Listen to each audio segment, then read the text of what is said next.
Welcome back to We Love Dubai, the channel where royal tales come to life.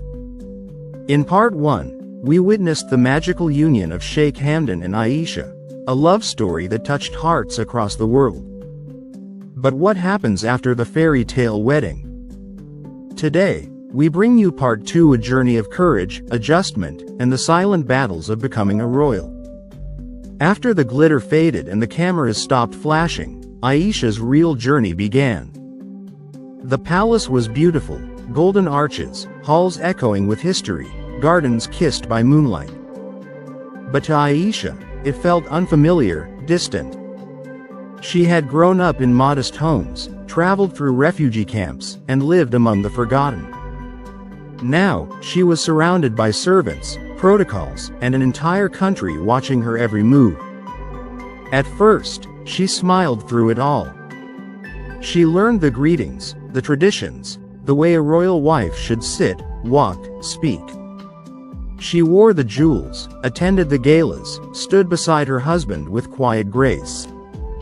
But at night, she would sit on the palace balcony, barefoot, the wind in her hair, eyes filled with silent tears. "I don't know if I fit in here," she whispered one night. Sheikh Hamdan found her like that, curled up with a cup of tea, lost in thought. He sat beside her, took her hand, and said softly, "You're not here to fit in. You're here to be you. That's who I married." His words gave her strength. But the public wasn't always kind. Some tabloids questioned her background.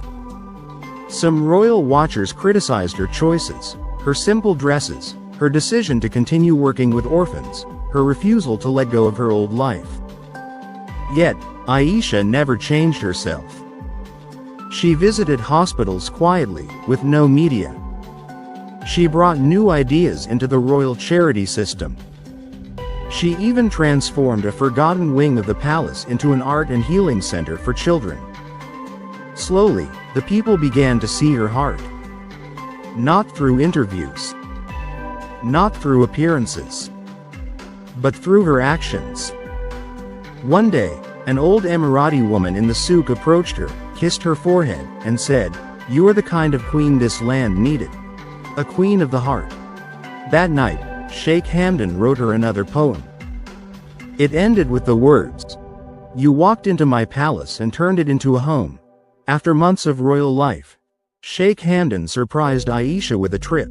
Not to Paris, not to the Maldives, but to Liwa, a quiet village surrounded by sand dunes. No guards. No palace.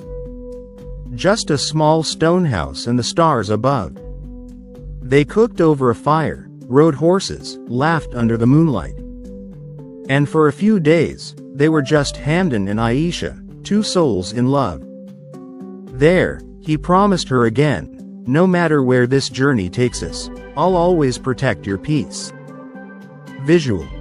Ayesha holding a child's hand at a charity center, Sheikh Hamdan watching her with pride, desert sunsets fading into the city lights.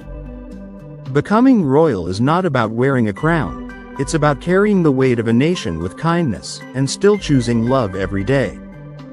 Ayesha's journey reminds us that even in palaces, the heart longs for truth, for simplicity, for meaning. This is not just a royal story. It's the story of strength, sacrifice, and the power of staying true to who you are. Thank you for watching We Love Dubai. If this story moved you, hit like, share the love, and subscribe for more royal chapters straight from the soul of the Emirates.